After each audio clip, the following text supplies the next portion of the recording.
saya Resusati SPD dari SMP Negeri 10 Gedung Muda selaku pembawa acara.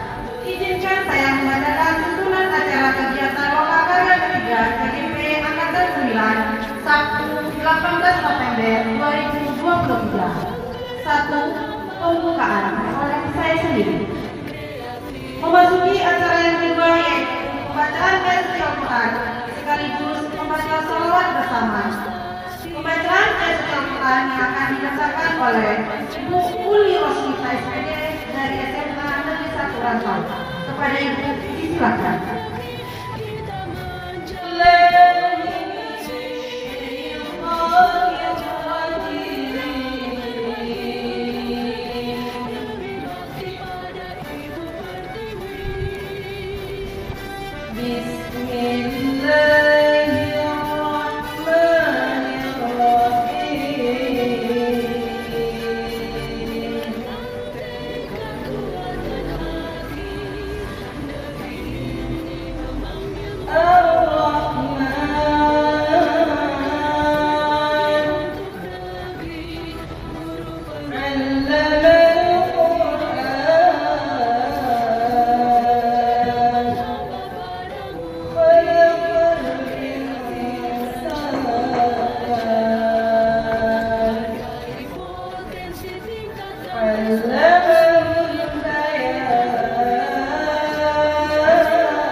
Baik Bapak Ibu, maaf ketika nanti Bapak Ibu menjadi supervisor bagi semuanya.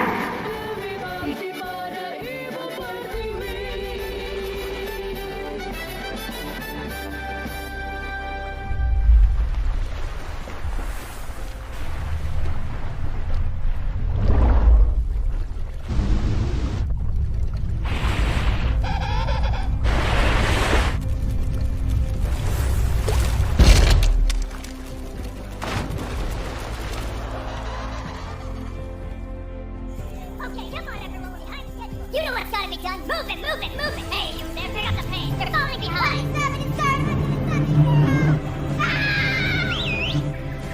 Come on, let's go. Everyone, move together. We've got a rescue on our hands.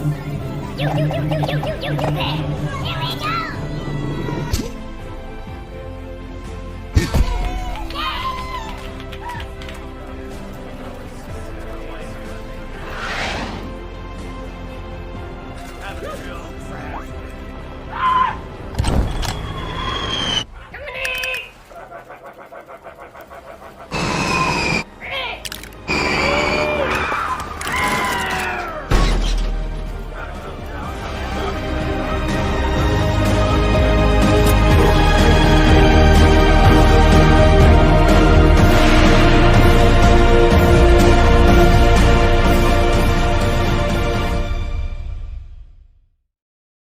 Coba kita mengumpulkan buktinya, mencoba KBD-nya, saatnya Bapak untuk membuktikan, mempresentasikan hasil dari pembelajarannya. Sebelum kita melangkah ke presentasi, ya, agar suasana agak lebih cerah, karena Bapak silakan berdiri sebentar.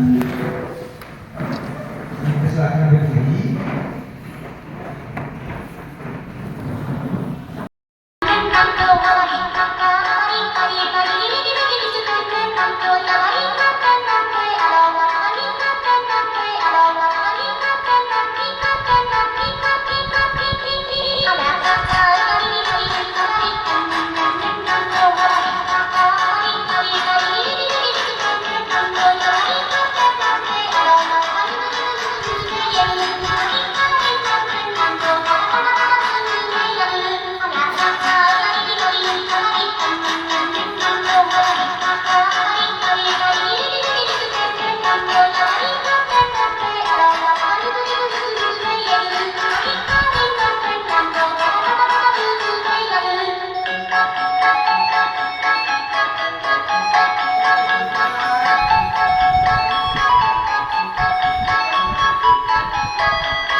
Waalaikumsalam warahmatullahi wabarakatuh. Di sini saya dari IPK, otomatis pembelajarannya berbeda ya. Tapi saya coba sedikit memberi masukan ataupun sama-sama memberi pertanyaan nantinya. Di sini saya melihat KSE yang Ibu sampaikan itu sudah sangat jelas sekali. Jadi mengajak anak untuk seperti yang menundukkan kepala, anak mengingat kembali kegiatan itu tadi dari pagi harinya seperti itu. Di sini tujuan pembelajarannya seperti yang dijelaskan. Saya tapi sudah baca di sininya, sudah terlihat. Namun di sini ketika konten, biasanya kan kita mengajak anak untuk memilih, diberikan kesempatan anak untuk diberikan kebebasan. Di situ saya belum melihat, belum muncul pemberian kebebasan kepada anak. Di mana tadi kan biasanya anak ada yang audio visual dan ada yang kinestetik. Di sini saya perhatikan tadi Ibu seperti yang ada problemnya aja terus dari PBL ya, Project Based Learning atau PJBL. Dari PBL ya, karena nggak ada projectnya kan. Jadi di situ langsung diberi tugas ke anak seperti ini grafik ya nak, ini poster ya nak. Yang ingin saya tanyakan, kontennya itu di mana, Ibu? Seperti itu. Terima kasih.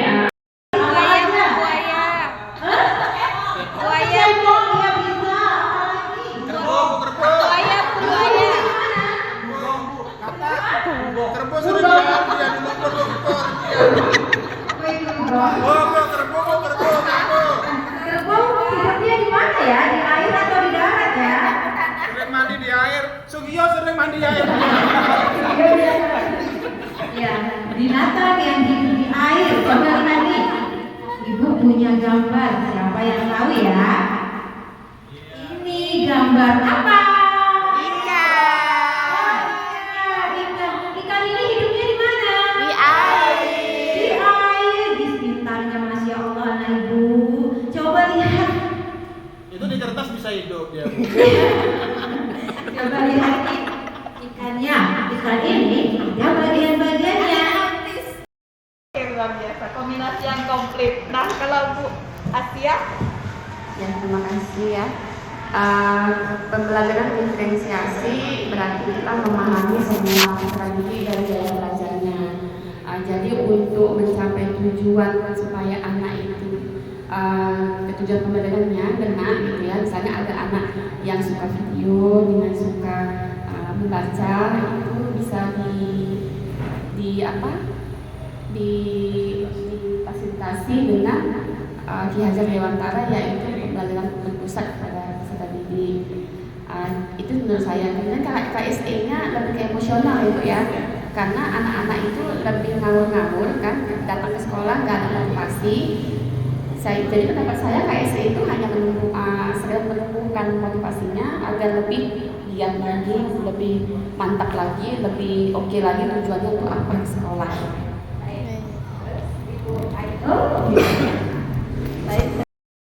itu kalau kami di TK namanya itu SOSEM.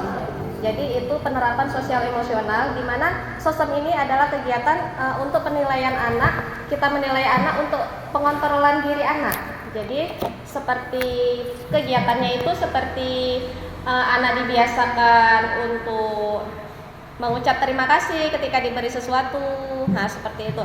Seperti membuat barisan, kita membuat kereta api, itu mengajarkan anak untuk mengantri, seperti itu. Nah, di dalam pembelajaran berdiferensiasi ini dilibatkan KSE ini menurut saya lebih penyempurna ya. Karena di sini kita bisa memahami emosi anak. Dari KSE ini kita dapat memahami emosi anak, jadi anak itu dapat berpikir tentang rasa, enggak hanya diselesaikan pekerjaan sudah diselesaikan sudah, enggak, tapi kita mengajarkan anak tentang rasa, seperti itu. Rasa ya. Iya.